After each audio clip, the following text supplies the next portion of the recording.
What are we carrying inside of us? What is in our heart? Do we have hopelessness? Do we have anger, frustration? Or are we filled with anxieties? Honestly, whether it's the first, the second, or the third, the fact of the matter is that they are all lies. Now, listen to the explanation of the parable about the farmer planting seeds. The seed that fell on the footpath represents those who hear the message about the kingdom and don't understand it. Then the evil one comes and snatches away the seed that was planted in their hearts. The seed on the rocky soil represents those who hear the message and immediately receive it with joy. But since they don't have deep roots, they don't last long. They fall away as soon as they have problems or are persecuted for believing God's word.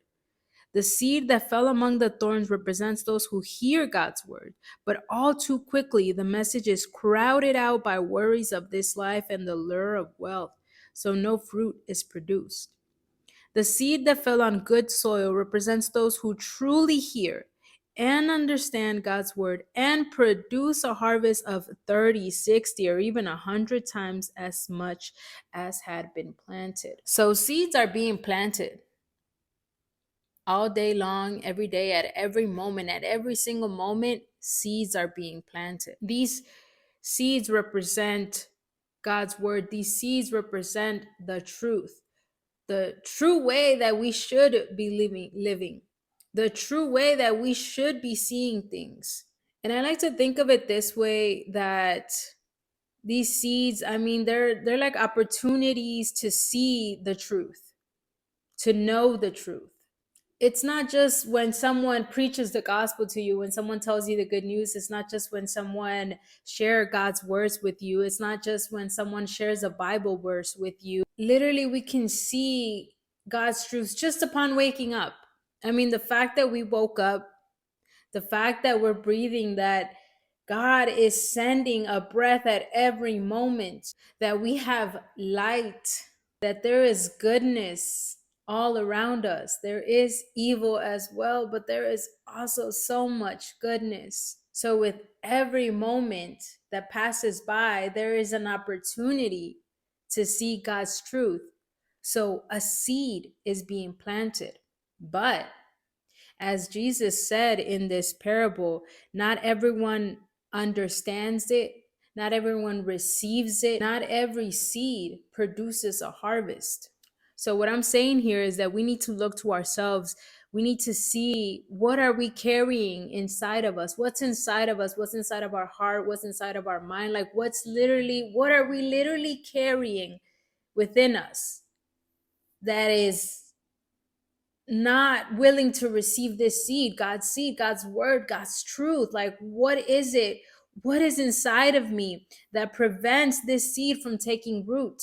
So Jesus says that some of us, when we hear the message about the kingdom, when we hear God's truth and we don't understand it, but instead of trying to understand, instead of wanting to understand, instead of wanting to believe, quickly the evil one comes and snatches away the seed that was planted in their hearts. What was within me that was blocking me from even accepting God's truth? Like, I couldn't even receive it. Like, I didn't even take in the seed. Yeah, the evil one snatched it away, but I believe he snatched it through a belief that you had in your heart. I believe that he snatched it away through a lie that you have been believing. I believe that he snatched it away through a bad memory of yours. Something that you carry within you that has made you feel hopeless. It has made you feel sad. I mean, there is no room in your heart for hope to come in, for the truth to take root. If someone comes to you telling you how there is a good God, a loving God, a merciful God, a God that loves you, that created you, that wants the best for you, that wants to give you life and to give it to you abundantly. But what's inside your heart, what you're carrying within you, is a bunch of hurt. Your family has hurt you. Someone has abandoned you. Someone has lied to you. You've been humiliated. All of these things lead you to feeling hopeless. So you can't even receive the seed that God is trying to plant in you. Like you can't even receive it cuz how could that be true? How could there be a good God? How could there be a loving God with all the things that has happened? No, like bye. So the evil one snatches the seed. It couldn't even have been planted because that memory, that hurt that you carry within you in your heart, blocked that seed, prevented that seed from taking root. Another way that God's truth can be blocked from taking root within you, from ever getting the chance to even produce a harvest, is when we have rocky soil. It says here that the rocky soil represents those who hear the message and immediately receive it with joy. So I like to think of it like this. I like to look at it this way. You hear God's message. You hear God's truth. You hear the truth. You hear the truth. You hear someone saying how there is a good God, a loving God, a merciful God, that you have been forgiven of all your sins. And you are just amazed by that. You hear that and you are just enamored with it, enamored with the idea that there is a good God, a loving God, that He loves you and He wants to protect you and He wants to give you life and give it abundantly. And you're just, yes, you accepted. You accepted God's truth. But then something happens. You lose your job. You have a fight with your husband. Your kids are acting up. You get sick. And because within you was that rocky soil, what you carry within you, what you carry in your heart is rocky soil, is a hardened heart, a prideful heart, a resentful heart. And that plant that was God's truth that was planted in you begins to wilt because now you're no longer believing God's word that there is a good God and a loving God. No, instead, you're listening to the hurt that you carry within you. And that hurt says, you see, there isn't a loving God. There isn't a good God. He's not protecting me. He wouldn't let that happen if He loved me. So that hurt that you carry within you led you to believe a lie. The next way that God's word isn't able to produce a harvest in you is, as Jesus says, when it falls among the thorns. It represents those who hear God's word, but all too quickly the message is crowded out by worries of this life. So no fruit can be produced. I hear anxiety right there. I hear fear. How many of you have been too scared to try something new? That's because what we carry within us, what is in our hearts, is a bunch of doubts, fears, worries, anxieties, confusion, like all of this. That's what we carry in our hearts. Those are the thorns. Those are all the lies that are preventing you from knowing the truth. An example, I watched a video and I love what she said. I love how she said it. I love, the background, her mic. Like, it's just, I love everything about the video. So, God's seed, the truth of God is being planted on my soil, in my heart, right? Because what I hear next is, how about you start making videos?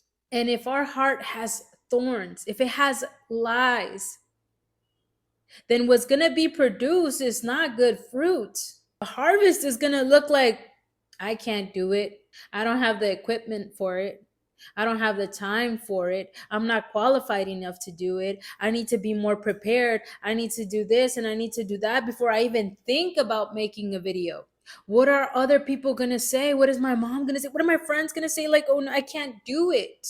That seed, God's truth, was intended to produce a harvest of 30, 60, or even 100-fold.